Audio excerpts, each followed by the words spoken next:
The views and opinions expressed on this podcast are those of Green Acres and our guests. These general gardening tips and suggestions may work for you, as well as those from alternative sources. When using any garden products or tools, read and follow all label directions. And learn how to make your yard summer strong at bewatersmart.info. The Green Acres Garden Podcast is the podcast dedicated to helping gardeners hone their growing skills while we celebrate our love of plants. So whether you're new to growing or a seasoned gardener, you're sure to learn something new. Join the fun as we have conversations with world-class growers, passionate green thumbs, and professional garden experts from Green Acres Nursery and Supply. Listen every week. We'll answer questions you didn't know you had. And away we grow. Here we go, folks. It's that time of the week, my favorite time of the week. It's time to talk plants and gardening. We have a great episode for you. This is, of course, the Green Acres Garden Podcast. So welcome to all of you for being here. We love having you. I'm your host, Kevin Jordan, or as botanically I'm known, Cavanii Jordanicus variegata. Nice. Until further notice. Back in studio for another great episode. We are digging deep in this one to really get to the root of the matter on how to be successful in the garden, whether it's in containers, raised beds, or in ground. We've got the folks who are actually, it's great. We've got the perspective of two guests this week. Austin, we got Greg lined us up with two bangers this week. We had, we don't normally interview two people at once. But I was a little spooked at first. I'm like, this is going to be challenging, but it wasn't. They were awesome, and I think our listeners are going to love the content of this week's episode. They were so bright and delightful. So why don't you tell them, what do we get into this week? What's the so topic? Much. We are digging into, they're soil experts. This is their bread and butter. They are professionals. Michael and Giselle work at G&B Organics. That's Garden and Bloom Organics, where they just love to help gardeners grow. Mm-hmm. And we love that. And so we sat down, had an amazing conversation. It actually went even longer than we thought. And by the end of it, we were fast friends. I think I got two new garden friends. I know we say this every week, but you meet some of the most beautiful, kind, and just wonderful people out in the garden. Yeah. It brings people together. We definitely I think we just need more of that. And it lifted me up, man. It was just so wonderful meeting them. I totally agree. Big thank you to Giselle. Big thank you to Michael. Thanks for joining us. Let's go ahead and jump into that interview because there's just so much I want our listeners to be able to hear from this. So we sat down with them at the Green Acres Nursery and Supply in Roseville to get deep into the science and all of the cool and interesting things that are going on in our soil. Here we go.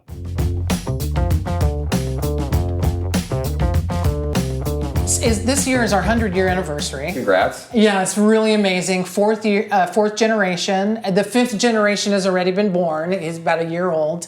Family owned still, and from Southern California.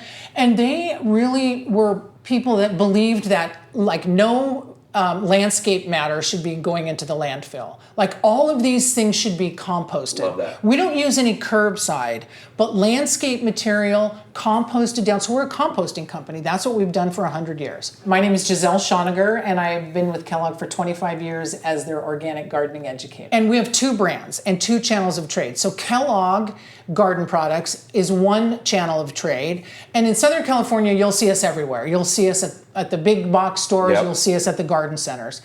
And then Kellogg bought Garden and Bloom, the G&B organic line, in 1999 to bring it to the local garden centers. So you'll only find G&B at the local garden centers. And that's organics? Yeah, all organics. And now actually everything across the board is organic for Kellogg. Love it. Yeah, so this is a wonderful brand. It's been around for, I would venture to say, 40 plus years. And it was just a perfect fit for Kellogg. So we have a two-brand, two-channel trade of Very business. cool. Yeah. I don't want to brag, but I'm pretty sure I have some of your potting soil underneath my nails. We were potting some up with the Kellogg. Yeah, for sure.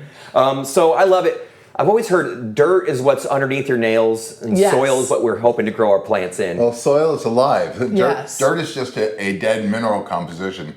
My name is Michael Roth. I've been with Kellogg Garden Products for a little bit over a year. I've been in the nursery business since the 90s, and I live and breathe soil. Soil is organic material. It's fungus, it's insects, it's worms, it's air, it's water. It's alive. Treat it like it's alive and feed it. I like when we started, you had a great saying. You said, don't treat your soil like dirt. There we go. Yeah. I love it. So how soils are alive, and how important our soils to our success in the garden? I know a lot of folks that listen and people that are gardening growing, it's like we kind of keep it's like almost like we hold our pride and our self-esteem on how well our garden did. So it's like we want our listeners and folks that are gardening growing to have lots of, we want to raise our self-esteem. We want people feeling good about what they're doing in the garden. How crucial is soil to the success of a plant's life or success of our gardens or landscapes? We would both say the same thing. Soils are everything. And, I remember when I was in school, at that time, so my background was synthetics, right? And a lot of times people looked at soil as just the anchor, and that you would anchor your plants into the soil, and then you'd douse them with, water-soluble synthetics, right? So now I've been almost 30 plus years doing the organic side of it. And the magic of soil and really understanding, like Michael said, it's this living, breathing ecosystem. And when you start to understand and get the passion for soil, something happens to you, because it's really life itself, right? Absolutely. If we don't take care of soil, we can't grow good crops, animals, people, and we can't have a healthy environment. So, and one of the things Kathy Kellogg always likes to say, that in a teaspoon of soil, there are more microorganisms than there are humans on the planet. Yeah. And so life in the soil is really what we're all about. We feed the life in the soil. That's the natural cycle, right? A plant grows, it dies. There are organisms in the soil that gobble it up by secreting enzymes, and then they feed the next crop. That's really the cycle of life.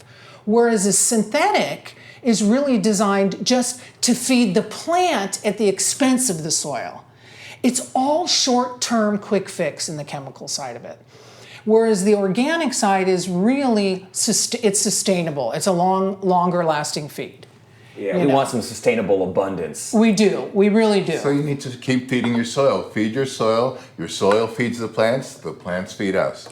I love that. It takes food to make food. So how can we, you talk about feeding the soil, what do we feed our soil, and how can we kind of fuel the fire or feed all those microorganisms? You talked about all those microbes in there, over billions and billions in a healthy spoonful. What do we do if we have a landscape? I grew up with a backyard. It was hard pan. There was not a lot of organic matter visible, and it was very difficult to grow. If someone has that situation, where do they start, and how do they really reinvigorate that lost soil?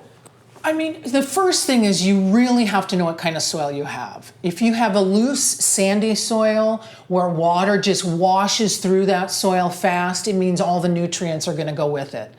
If you have a little bit of clay, most of us have clay. Oh, a big predominant, area is mostly clay soils.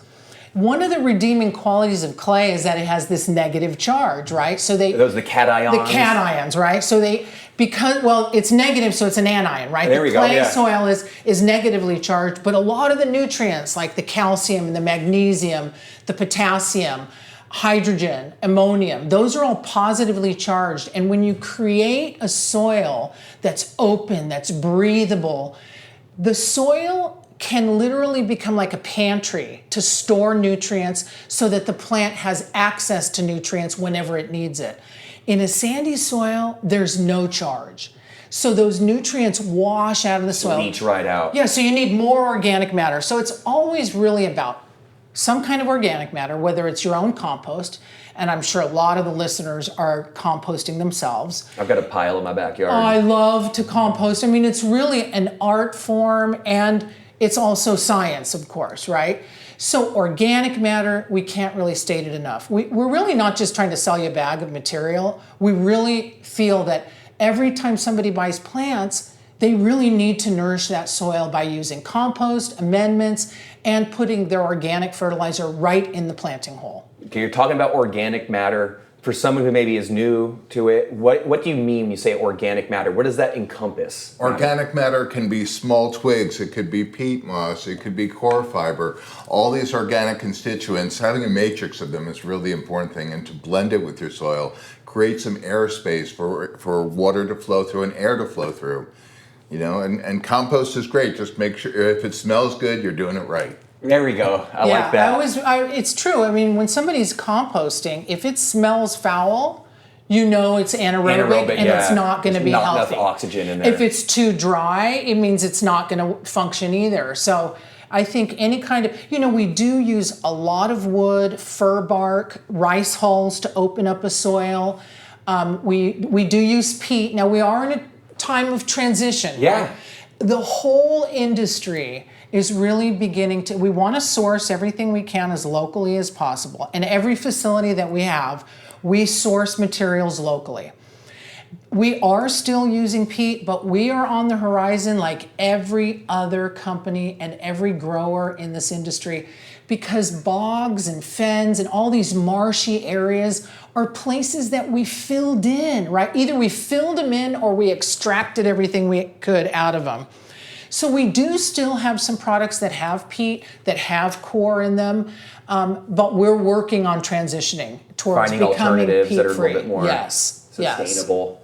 Yes. Very cool. I know, yeah, there's a big conflict with some people's, It they're is. like, I want to use it. It works so well, but I also want to be, green or sustainable. So it's good that the industry's kind of looking at that and trying to find alternatives. It's pretty yummy material, Is it? It is. Yeah. Oh, yeah. And It core, absorbs. and it's just. I mean, it's like a sponge. It is. It's like a sponge. So wood, when you use a lot of wood in a mix, when the microorganisms are trying to break the organic matter down, those microbes will literally steal nitrogen away from the plant. So we have to offset, because wood is the way. That's why you don't bury your mulch. You don't mix it into your soil, right? Right. I mean, Like so we big chunks. use wood as a base, but then we offset with dairy, chicken manure, worm castings, bat guano. These are all organic matter. All matter. organic. Yep. Yes, all of that is, so we supplement with those nutrients. So we have the carbon, and then we have the nitrogen part of it, and we mix all that together. And then we compost. That's what we do. We cook our materials, we compost them. You must have some hot steaming piles. We do. They have to get up, it's all about time, temperature, and turns, the 3 T's. You have to keep the material on the ground for 10 to 15 days at about 130 to 135 degrees.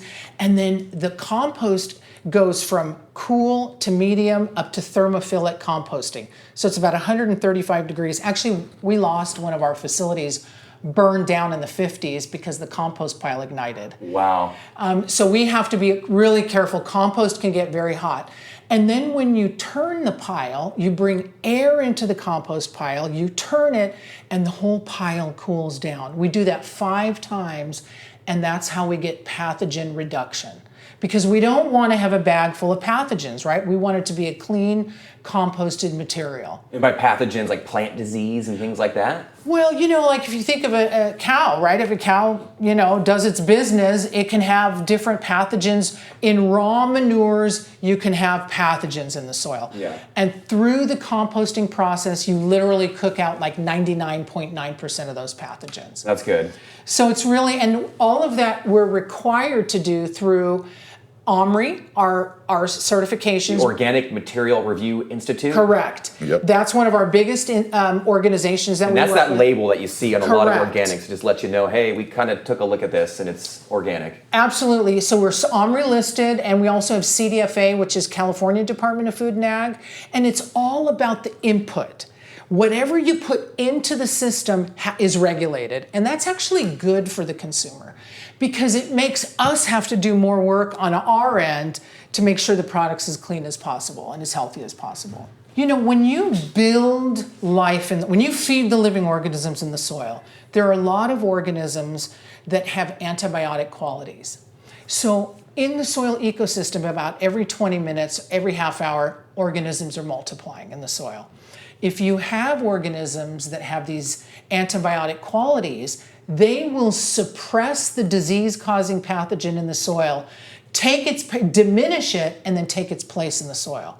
So in the organic realm, nature is actually minimizing the pathogens. In the synthetic model, because you're only focusing on feeding the plant and you're not building the life in the soil, you have way more pathogens in that soil.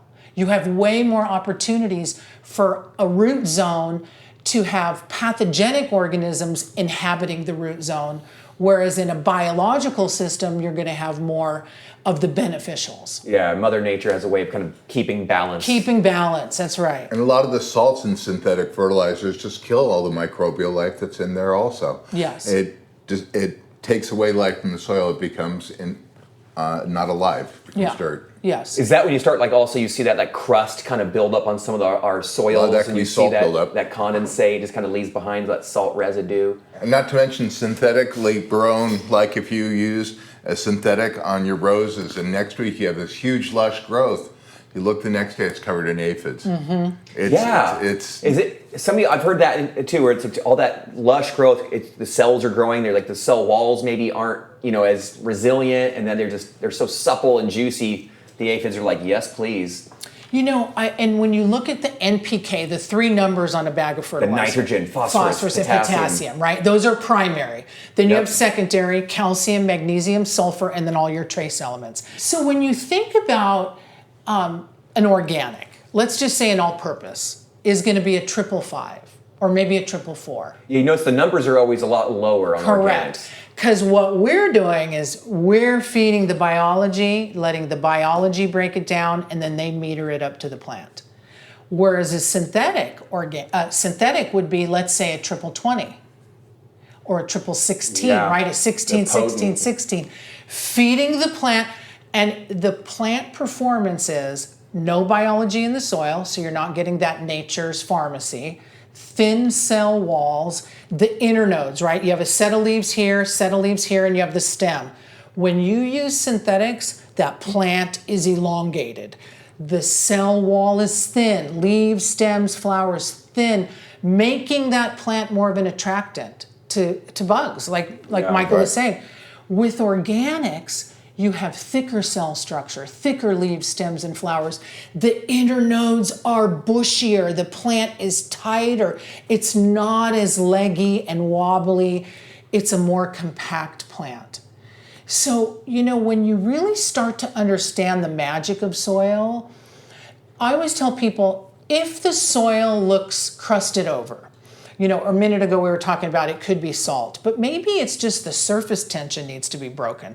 Maybe you just need to lightly scratch that soil to get some air back into that soil. Or just top dress, half an inch, 3/4 of an inch with some organic amendment, and you will see that plant pop. That plant will come. It needs some attention. It's basically telling you, if a plant stalls out, it's just sitting there, that means it needs some attention. The garden can tell us a lot if we pay attention to the signs. Absolutely, yeah. The plants will speak to you. Yes. Just very quietly. Yes. And like Giselle was saying about using a mulch layer. Mulch does so much for plants. Mulch, first of all, don't put it right against the trunk of a tree. It should be shaped like a donut, not a volcano. But it reduces water consumption. It alleviates a lot of environmental seasonal stress. It's really the answer to most all problems. Mulching is the answer. Absolutely. I mean, come on. We've been in the garden today with the students, and that was half the gig. Was just, hey, this mulch is awesome. We had to plant some plants. So it's like, let's peel back that mulch. We don't want to get dirt on top of it. Yes. Let's lay it back nice and thick. And like you mentioned, don't bury your plant in it. Yeah, I loved it when you said like a donut, not a volcano. Exactly. So just a ring with not where you're not going to mound it up against your Right. trunks. If it's a tree, you can go all the way out to the edge of the drip line, but just not right against the trunk. But have you noticed that when you travel to other areas, you'll sometimes see that volcano? It's really interesting when you travel to different regions to see how people do things in the garden. They're putting their mulch down like we would recommend planting a tomato, right? Yes. Nice and deep with the soil up, Yes. but it's like the trees don't want that. Let them No, breathe. you got to never plant trees deep. Plant it high, it won't die. Plant it low, it won't grow. I can remember that. Yeah, isn't that good? Plant That's it a good high, one. it won't die. Plant it low, it won't grow. And that was actually a big part of our lesson today with even just growing, planting smaller perennials. We had some Jerusalem sage out there, the Phlomis, and a few others, some Gomphrena. And I was just like, don't dig that hole super deep. I think when people plant their plants, they get in that, I got to dig the deepest hole ever, because then the roots will go down, and then the plant ends up sinking into the hole, right? And then they won't grow. Yeah, that's I love right. it. Hey, I wanted to just go back one thought on the synthetics. Yeah. The other thing about a synthetic is it's soluble, and the plant can only use a small amount, maybe 10 to 15% of that nutrient. And where does the rest of it go? It goes down through the soil horizon, over the curb, into the waterways. And really, we have so many, so much acidification happening in the ocean, and a lot of that is from nitrogen and phosphorus runoff.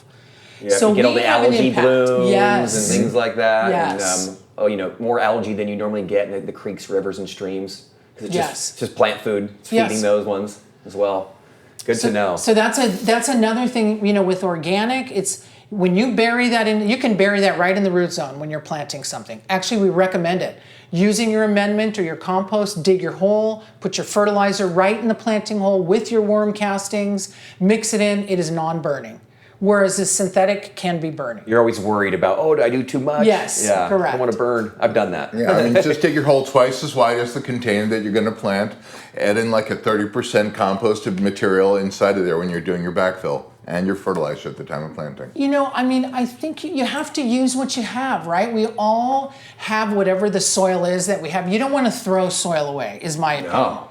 And so you really want to supplement what you have. And because if you were just to use an amendment, that plant is only going to be, it won't hold water as well as a mineral soil will. So we want to keep our mineral soils. We just want to supplement them. Love it. Yeah. All right, 30%. And it helps augment the pH too. Like if your pH is too alkaline, your plants can't absorb nutrient like iron or a lot of other nutrients. So the pH needs to be adjusted, usually from clay soils. That can be helpful. And I know a lot of homeowners or people gardening at home, I don't know if you measure the pH of your tap water, but it is high. Yes. Very high alkaline, which I guess keeps it from eroding pipes. But then for plants that maybe are a little more acid loving, so it's nice that you can actually kind of buffer that and amend your soil and drop its pH to maybe something that's a little more appropriate. Your blueberries will thank you. Yeah, if it's an environment is dry, the pH is high, right? Oh, okay. So it's alkaline. If it's really wet, then it's going to be more acidic. So with pH, when it's too high or too low, nutrients might be in the soil, Available. but the plant can't access them until we get that pH right. Like in a wet environment, like in the Northwest or the Northeast, when it continues to rain, the pH keeps dropping and dropping and dropping. And what we do then is, what do people do then? They use lime, right? They use a lot of limestone. And that's calcium. That's that'll raise it up. And that brings it back up. And a lot of our amendments and a lot of our fertilizers are pH balanced so that when you use our products, you're bringing it back to the right pH so that plants will sustain themselves. And then if it's too high, we lower that pH either with sulfur or with our organic materials within the soil. Very cool. Strong enough for a farmer, but pH balanced for you home Yeah, gardeners. that's right. I like that. Yeah. So you've got your blue ribbon blend potting mix. Yes. What differentiates? Because sometimes we just have, so you said you want to use what you have on hand, but sometimes I've seen people where they try to use potting soil in the ground or soil that's meant for their native soil in a container. Why is there a difference?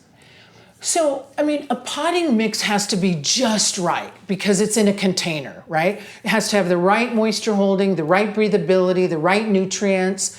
And Blue Ribbon Blend is this beautiful, all-encompassing material that holds moisture. It has peat moss, it has coir, it has pumice, it has a whole host of organic nutrients. It'll feed plants for up to 6 weeks from the time you plant it, and then you need to start feeding. I actually feed right away. If I'm going to plant in a container and I use Blue Ribbon, I'm still going to throw in a handful of Paradise or whatever fertilizers organics that we have. But it also has the mycorrhizal fungi in it, which is a beneficial that expands the root system. So it allows that root system to have a larger surface area. It can have more access to water, more access to nutrients. Mycorrhizal fungi are exceptional. We have them in our potting mixes and we have them in some of our amendments. Yeah, it's such a cool thing to learn about the relationship, the symbiotic relationship. Yes. The fungus in the soil and attaches to the roots, kind of supercharges the roots, allows them to absorb, water and nutrition more efficiently. It's pretty cool. That's nature's internet. Yeah. It's really truly, mycorrhizal fungi is nature's internet. And fungi are really the organisms that are the ones that break down the large structures, right? Wood, the cellulose, the lignins, they start that whole process. And then you have white rot and brown rot, right? White rot breaks down the lignin. The lignin is what gives a tree its structure, its hardness, its ability. Yeah. right? And then the brown rot, that's more like the cellulose of the plant, right? So all of these different organisms, fungi is the one that really grabs onto the wood with those hyphae or those fungal filaments. And it is literally nature's internet. They're feeding through those hyphae and those fungal filaments. So those fungal filaments attach to the root feeds them with protein, carbohydrates, and sugar. Just gives them a little love. Here you go. And then they're sustainable, right? Or they're more symbiotic. The root feeds and sustains the mycorrhizal fungi, and then the mycorrhizal fungi actually feeds and sustains the root by giving it nutrients that the root is not very efficient at absorbing without its partner. And that's been happening for like 460 million years. Mycorrhizal fungi, and myco means fungus, rhiza means root. So it's a beneficial organism. Like sometimes you can open our bags and see these white fungal filaments on top of the soil. People think it's a mold. It's a beneficial organism. You beat me to it. I was going to ask you. Yeah. I've opened bags like that, and you see like the white kind of fingers, just strings in there, kind of working their way through the soil. You're like, oh, did I get a good bag? Is that good? Yeah, no, it's very good. It's when it's green. If it's green, then it's anaerobic, right? If it's white, a little bit of orange or a little bit of red, that could be coir or peat moss. But blue ribbon is also my favorite. It's our favorite potting soil as well. And I know that this is probably our best potting soil that we produce. There we go. I mean, it's got chicken manure, it's got bat guano, it's got worm castings, it has alfalfa meal, it has everything you need right there. What are your thoughts, Michael, on earthworm castings? Earthworm castings are a gem, you know? Okay, we can be friends. I mean, earthworms are the engineers of soil. The castings that they leave behind is full of enzymes and hormones. I use worm castings in all my plantings. I know Giselle does too. Worm grow is the way to go. Great. You know, I mean, they're the greatest little rototillers. He says that, you know, they're the engineers of soil. They truly are nature's greatest rototiller. And they literally core through the soil, so they aerate soil. They take biology in their mouth and they poop it out on the back end, so they inoculate soil, and then they add nutrients through the soil. So you get primary, secondary trace elements, you get the enzymes, you get the life itself, all from earthworms. See, most of us can't really relate to the microorganisms, I don't think. They're so small. Right. But everybody can relate to earthworms. You know, I think we've all played with them at some point or enjoyed them. Yeah, I mean, Charles Darwin was the one that had the patience enough to study earthworms. It's like, oh, they're all a little bit different when you go to different places. And plus, you know that they can minimize insect attack with whitefly. Right. If you mulch with it. There's an enzyme, chitinase, and the exoskeleton of an insect is chitin. Yeah. And if there's an enzyme that's going to break down your structure, you're going to leave the plant. Oh. It doesn't happen overnight, but if you top dress with it, and now worm castings will tend to, have you noticed when you mix it in, it doesn't get wet right away? Yeah, if you put like a nice thick layer on top, it can be kind of matted a little bit. It kind of, the water beads off of it until it gets saturated. So if you put a small layer of organic matter, some kind of compost or planting mix, just a 1/4 of an inch over the top of it, water it in, the water goes through that mulch or amendment, goes through the worm castings, all those nutrients go down into the root zone, and then the plant brings it all the way up into the plant.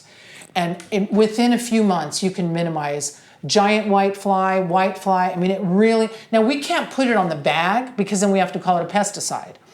But interesting. If you grow good soil, you're going to grow good plants and minimize problems in the garden. I love that. Soil conditioner, it's a bit of a workhorse out there, especially when your soil's pretty beat. How important is soil amendment, and how does that different from like a traditional, say, planting mix or soil mix? Well, definitely it's different than a soil mix because you don't plant directly into an amendment. It has to be augmented with your native soil. Blending that into clay creates air pockets. So you're going to have water and air throughout. In sandy soils, you're going to have something that's going to hold on to moisture. It's funny how the solution for two totally separate problems, sandy soil, water drains fast through, you're losing your nutrition, organic matter. Yes. You know, super hard packed clay-based soils where you don't have a lot of aeration or no porosity in the soil. It's compacted. Break it up with organic matter. And SBC is, if you have clay, it is the ticket. It truly is the ticket. The particles are they open, like Michael was saying, they wedge the clay apart, because clay is sticky, right? And the particles stack on top of each other like dominoes. So think about it. You have to break the surface tension of that clay and then wedge it open so that water can move through the soil, so that roots can grow. So it is a clay buster, is really what it is. It has gypsum in it. It has larger particles of wood in it. So gypsum chemically changes the soil. Kind of breaks those bonds a little bit apart or something. It's pretty cool. So it kind of chemically changes it, whereas the wood fiber physically wedges the soil open. And then it also has the mycorrhizal fungi in it. So it's an amendment and a mulch, and you can actually use it for bare root planting and for top dressing on lawns. Very cool. So it's multi-purpose, and it's 3 cubic feet, so the material just keeps coming out and coming out. That's a big bag. It's a gorgeous product. Top dressing a lawn is so important. It is And that's the soil conditioner?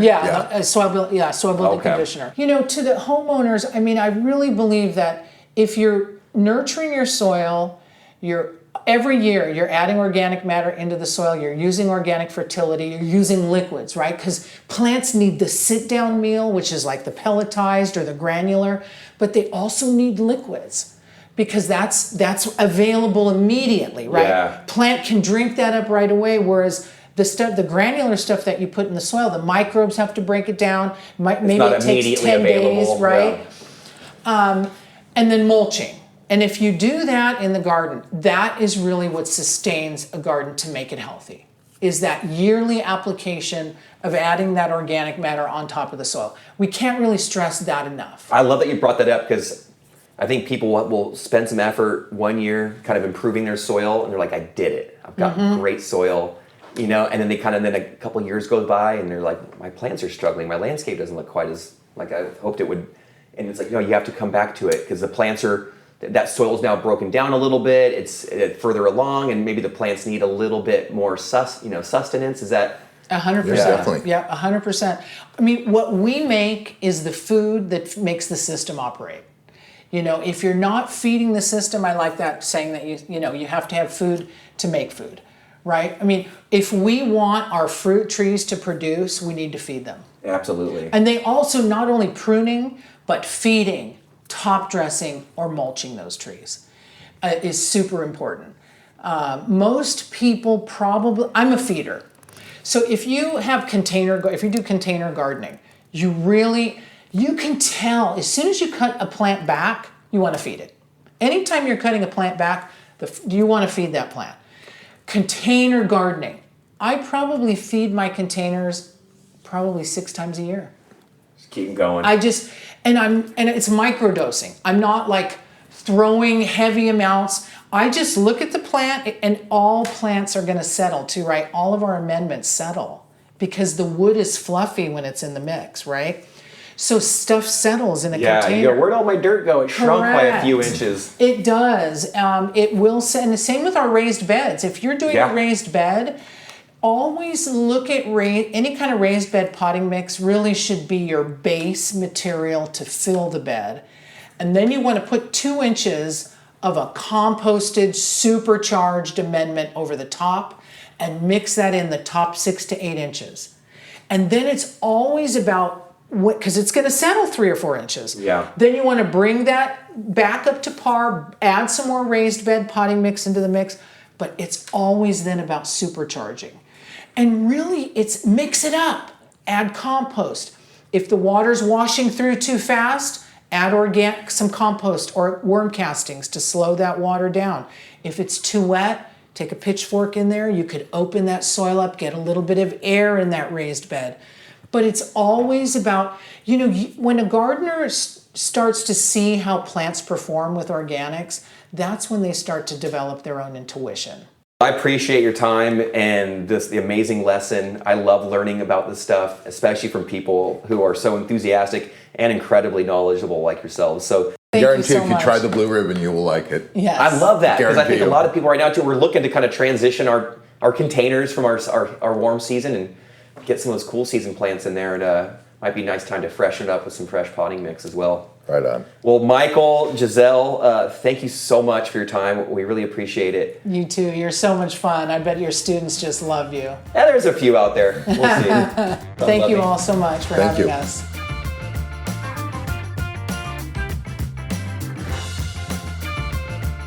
All right, and we are back. Big thank you to Michael and Giselle from G&B. Sitting down with you was wonderful. I learned so much. Kevin, what did you think? They were as warm as a summer day, man. Yeah. I loved it. It was instant Good times. friends, good Good times. I love this week.